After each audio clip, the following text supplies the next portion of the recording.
और आज के क्लास में हम लोग देख रहे हैं इंडक्टिव इफेक्ट का एप्लीकेशन।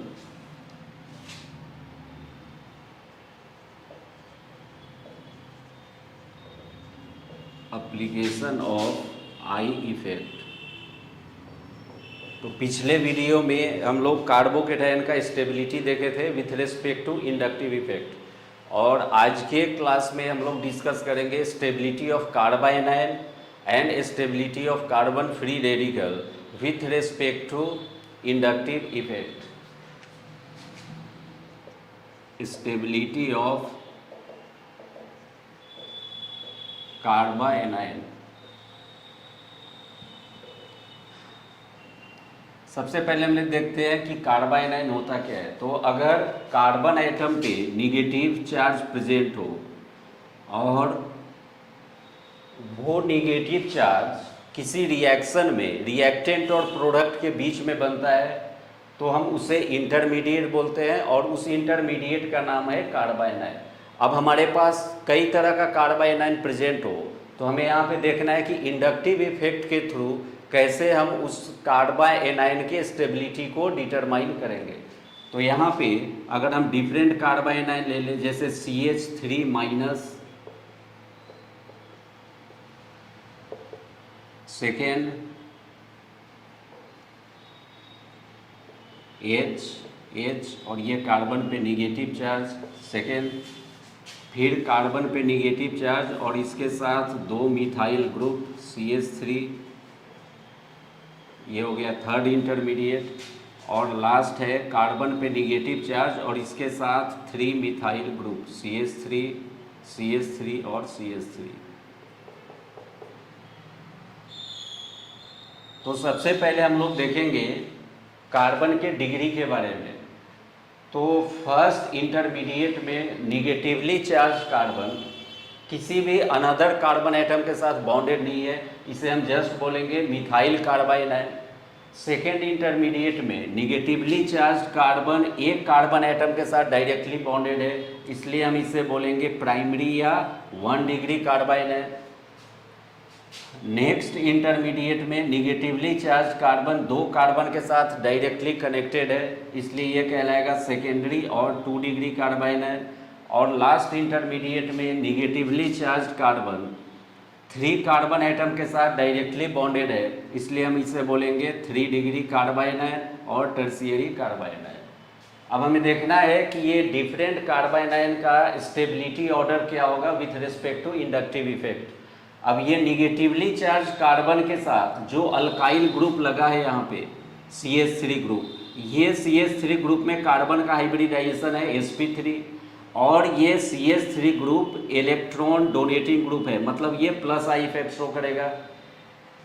सेकेंडरी कार्बायनाइन में भी 2 मिथाइल ग्रुप प्रेजेंट है और ये प्लस आई इफेक्ट शो करेगा। टर्शियरी कार्बायनाइन में 3 मिथाइल ग्रुप प्रेजेंट है और ये भी प्लस आई इफेक्ट शो कर रहा है यहाँ पे। तो 1 डिग्री, 2 डिग्री और 3 डिग्री कार्बायनाइन में जो अल्काइल ग्रुप है वो अल्काइल ग्रुप इलेक्ट्रॉन को डोनेट करके कार्बन जिस पे निगेटिव चार्ज है उस निगेटिवली चार्ज कार्बन पे इलेक्ट्रॉन डेंसिटी को और बढ़ा दे रहा है। तो जब निगेटिवली चार्ज कार्बन पे इलेक्ट्रॉन डेंसिटी बढ़ेगा तो कंसंट्रेशन बढ़ेगा चार्ज का, और हमें पता है कि concentration of charge is inversely proportional to stability. ये कंसेप्ट का यूज करेंगे हम लोग इस डिफरेंट कार्बायनाइन के स्टेबिलिटी को फाइंड आउट करने के लिए। जो टर्शियरी कार्बायनाइन है यहाँ पे नंबर ऑफ अल्काइल ग्रुप ज़्यादा है जो प्लस आई इफेक्ट शो करेगा। तो 3 डिग्री कार्बायनाइन में यहाँ पे टोटल प्लस आई ग्रुप हो गया 3, इसलिए टर्शियरी कार्बायनाइन में इलेक्ट्रॉन डोनेट करने वाला ग्रुप ज़्यादा हो गया, इसलिए इस निगेटिवली चार्ज कार्बन पे निगेटिव चार्ज का कंसंट्रेशन सबसे ज़्यादा होगा, और कंसंट्रेशन सबसे ज़्यादा होने के कारण उसका स्टेबिलिटी सबसे कम हो जाएगा। फिर सेकेंडरी कार्बायनाइन में 2 अल्काइल ग्रुप प्रेजेंट है जो प्लस आई इफेक्ट शो कर रहा है, और ये भी निगेटिवली चार्ज कार्बन पे निगेटिव चार्ज का कंसंट्रेशन बढ़ाएगा, और कंसंट्रेशन बढ़ने के कारण इसका स्टेबिलिटी कम होगा। लेकिन अगर हम कंपेयर करें सेकेंडरी और टर्शियरी कार्बायनाइन में तो ज़्यादा से ज़्यादा कार्बन एटम पे जो चार्ज प्रेजेंट है वो है टर्शियरी कार्बाइन आयन में, इसलिए सेकेंडरी और टर्शियरी कार्बाइन आयन में ज़्यादा स्टेबल होगा सेकेंडरी कार्बाइन आयन। अब हम कंपेयर करें प्राइमरी और सेकेंडरी कार्बाइन आयन के स्टेबिलिटी के बारे में, तो प्राइमरी कार्बाइन आयन में एक अल्काइल ग्रुप है जो प्लस आई इफेक्ट शो कर रहा है, मतलब इलेक्ट्रॉन डोनेटिंग ग्रुप है, और सेकेंडरी कार्बाइन आयन में 2 अल्काइल ग्रुप प्रेजेंट है जो प्लस आई इफेक्ट शो कर रहा है और वो इलेक्ट्रॉन डोनेटिंग ग्रुप है। तो अगर हम ये दोनों कार्बाइन आयन में निगेटिवली चार्ज कार्बन पे अगर हम चार्ज का कंसंट्रेशन देखें तो सेकेंडरी कार्बाइन आयन में कार्बन पे निगेटिव चार्ज का कंसंट्रेशन ज़्यादा होगा, इसलिए प्राइमरी और सेकेंडरी कार्बाइन आयन में कम स्टेबल होगा सेकेंडरी और ज़्यादा स्टेबल होगा हमारा प्राइमरी कार्बाइन आयन। अब हम मिथाइल कार्बाइन आयन और प्राइमरी कार्बाइन आयन की स्टेबिलिटी की बात करें तो मिथाइल कार्बाइन आयन में जो हाइड्रोजन कनेक्टेड है निगेटिवली चार्ज कार्बन के साथ, ये प्लस आई इफेक्ट शो नहीं करेगा, ये इलेक्ट्रॉन डोनेटिंग ग्रुप नहीं है, इसलिए मिथाइल कार्बाइन आयन में निगेटिव चार्ज का जो कंसंट्रेशन है वो सबसे कम रहेगा, और कंसंट्रेशन अगर निगेटिव चार्ज का सबसे कम है तो स्टेबिलिटी इसका सबसे ज़्यादा हो जाएगा। इसलिए यहाँ पे जो स्टेबिलिटी ऑर्डर है वो इस तरह होगा हमारा, stability order of different carbanion is 1 greater than 2 greater than 3 greater than 4। तो ये इम्पॉर्टेंट कंसेप्ट है जो हमें जानना चाहिए, ताकि हम अगर एक रिएक्शन में कार्बाइन आयन का फॉर्मेशन हो रहा है तो हम उस कार्बाइन आयन के स्टेबिलिटी को फाइंड आउट कर सके। और इंटरमीडिएट का स्टेबिलिटी पता करना इसलिए ज़रूरी होता है कि हमें ये पता चले कि उस रिएक्शन में जो प्रोडक्ट हमें मिलने जा रहा है वो मेजर प्रोडक्ट होगा या माइनर प्रोडक्ट। तो हमें पता है कि अगर हमें ज़्यादा स्टेबल इंटरमीडिएट मिल रहा है तो मेजर प्रोडक्ट का फॉर्मेशन होगा, कम स्टेबल अगर इंटरमीडिएट मिल रहा है तो माइनर प्रोडक्ट का फॉर्मेशन होगा। तो एक प्रोडक्ट के मेजॉरिटी के बारे में, उसके कंसंट्रेशन के बारे में जो प्रेडिक्शन है वो हम इंटरमीडिएट के स्टेबिलिटी से फाइंड आउट करते हैं, और इंटरमीडिएट का जो स्टेबिलिटी है उसको चेक करने का इंडक्टिव इफेक्ट एक टूल हुआ। भले यहाँ पे हम अगर कार्बाइन आयन की बात करें तो कार्बाइन आयन में जो स्टेबिलिटी होगा वो इंडक्टिव इफेक्ट से भी चेक किया जाता है, रेजोनेंस से भी चेक कर सकते हैं, और एस कैरेक्टर से भी चेक कर सकते हैं। तो ये जो डिफरेंट प्रॉपर्टी है, जैसे कार्बाइन आयन के थ्रू कार्बाइन एस कैरेक्टर के थ्रू कार्बाइन आयन का स्टेबिलिटी चेक करना, या रेजोनेंस के थ्रू कार्बाइन आयन का स्टेबिलिटी चेक करना, ये सारा कंसेप्ट हम लोग आगे के क्लास में सीखेंगे। आज के क्लास में हमें ये देखना है कि कैसे इंडक्टिव इफेक्ट कार्बाइन आयन के स्टेबिलिटी को अफेक्ट करता है। तो ये मेन कंसेप्ट हमें ध्यान में रखना है कि concentration of charge is inversely proportional to stability, और कार्बाइन आयन में जितना ज़्यादा इलेक्ट्रॉन डोनेटिंग ग्रुप प्रेजेंट है कार्बाइन आयन का स्टेबिलिटी कम हो जाता है। तो एक इम्पॉर्टेंट कंसेप्ट हमें ध्यान में रखना है कि इलेक्ट्रॉन डोनेटिंग ग्रुप और plus I group decreases stability of carbene ion.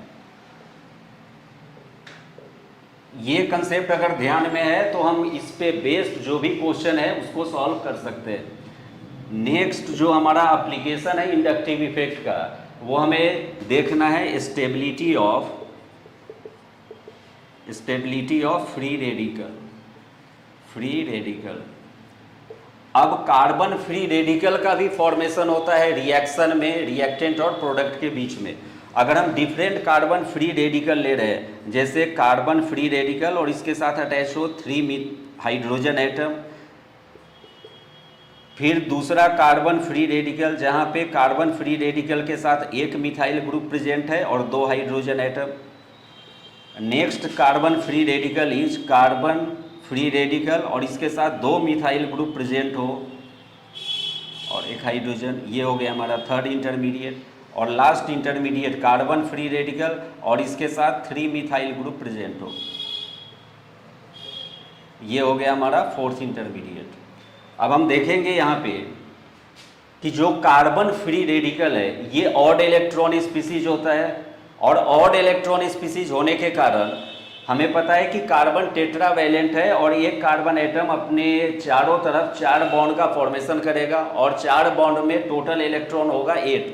लेकिन यहाँ पे कार्बन जो है वो 3 बॉन्ड बना करके प्रेजेंट है अपने साथ। 3 बॉन्ड में टोटल इलेक्ट्रॉन हुआ 6 प्लस ये एक ऑड इलेक्ट्रॉन, तो टोटल इलेक्ट्रॉन हो गया 7। मतलब ऑक्टेट के अकॉर्डिंग जो 8 इलेक्ट्रॉन होना चाहिए था इस कार्बन के वैलेंस शेल में आफ्टर फॉर्मेशन ऑफ बॉन्ड, उससे 1 इलेक्ट्रॉन कम है। तो कार्बन फ्री रेडिकल का एक इंपॉर्टेंट प्रॉपर्टी होता है कि ये ऑड इलेक्ट्रॉन स्पीसीज है, और ऑड इलेक्ट्रॉन स्पीसीज होने के साथ साथ ये इलेक्ट्रॉन डेफिशिएंट भी होता है, इलेक्ट्रॉन डेफिशिएंट। अब जब ये carbon free radical electron deficient हुआ तो ये चाहेगा कि अपने एम्प्टी ऑर्बिटल में कोई ग्रुप से इलेक्ट्रॉन को एक्सेप्ट करे। तो यहाँ पे जो अल्काइल ग्रुप डायरेक्टली कनेक्टेड है कार्बन फ्री रेडिकल से, वो इलेक्ट्रॉन को डोनेट करना शुरू करेगा, और जितना ज़्यादा alkyl group carbon free radical के साथ कनेक्टेड हो उतना ही ज़्यादा इलेक्ट्रॉन डोनेट करेगा, और कार्बन फ्री रेडिकल का स्टेबिलिटी भी बढ़ जाएगा। तो यहाँ पे हमें जो डिफरेंट कार्बन फ्री रेडिकल मिला है, इसमें अगर हम स्टेबिलिटी की बात करें तो जो हमारा 4th कार्बन फ्री रेडिकल है, इसमें carbon free radical 3 carbon atom के साथ डायरेक्टली कनेक्टेड है, इसलिए ये कहलाएगा हमारा टर्शियरी या 3 degree carbon free radical. Next carbon free radical यहाँ पे 2 कार्बन के साथ डायरेक्टली बॉन्डेड है, therefore it is called a secondary और 2 degree carbon free radical. Carbon free radical यहाँ पे एक ही कार्बन एटम के साथ डायरेक्टली बॉन्डेड है, देयरफॉर इट इज प्राइमरी और 1 डिग्री कार्बन फ्री रेडिकल। और यहाँ का जो कार्बन फ्री रेडिकल है वो और किसी कार्बन के साथ कनेक्टेड नहीं है, इसलिए हम सिंपली इसको बोलेंगे methyl free radical, methyl free radical. अब कार्बन फ्री रेडिकल के साथ जो मिथाइल ग्रुप प्रेजेंट है वो इलेक्ट्रॉन डोनेट करने का काम करेगा, मतलब ये प्लस आई इफेक्ट शो करेगा। और प्राइमरी कार्बन फ्री रेडिकल में हमें total number of electron donating group मिला 1, सेकेंडरी कार्बन फ्री रेडिकल में total number of electron donating group मिला हमें 2, और टर्शियरी कार्बन फ्री रेडिकल में टोटल इलेक्ट्रॉन डोनेटिंग ग्रुप हमें मिला 3। तो हमें यहाँ पे देखना है कि चूंकि carbon free radical electron deficient होता है, इसलिए इलेक्ट्रॉन डोनेटिंग ग्रुप और plus I group will increase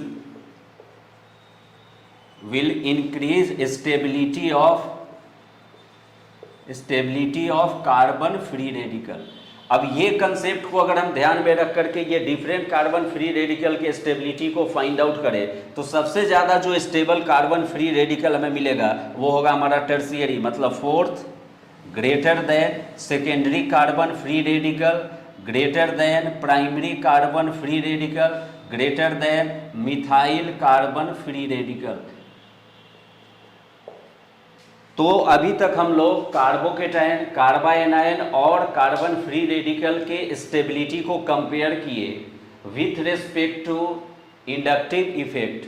तो हमें अगर ये सारे कंसेप्ट को समराइज करना हो तो हम बोलेंगे कि कार्बोकेटायन के स्टेबिलिटी और कार्बन फ्री रेडिकल का जो स्टेबिलिटी है वो सेम पैटर्न को फॉलो करता है, मतलब 3 डिग्री कार्बोकेटायन सबसे ज़्यादा स्टेबल है, मिथाइल कार्बोकेटायन का स्टेबिलिटी सबसे कम है, उसी तरह से 3 डिग्री कार्बन फ्री रेडिकल का स्टेबिलिटी सबसे ज़्यादा और मिथाइल कार्बन फ्री रेडिकल का स्टेबिलिटी सबसे कम।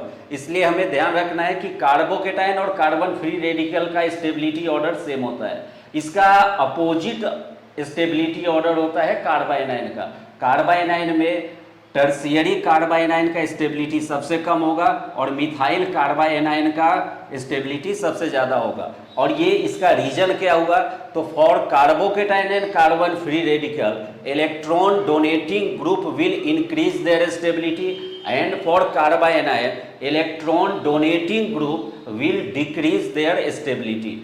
तो ये सारा इंपॉर्टेंट कंसेप्ट है जो हमें ध्यान में रखना है, और based on this concept we will solve various questions related to JEE and NEET. तो आगे के वीडियो में हमें इंडक्टिव इफेक्ट के बेसिस पे और ज़्यादा एप्लीकेशन देखना है। वो एप्लीकेशन हो सकता है हमारा एसिडिक बेसिक कैरेक्टर या एल्डिहाइड या कीटोन में अगर हम न्यूक्लियोफिलिक एडिशन रिएक्शन कर रहे हैं तो वहाँ पे इंडक्टिव इफेक्ट का क्या इम्प्लीकेशन होगा वो देखेंगे। साथ साथ इंडक्टिव इफेक्ट पे बेस्ड इंपॉर्टेंट क्वेश्चन करेंगे जो हमें बोर्ड में या फिर जी और नीट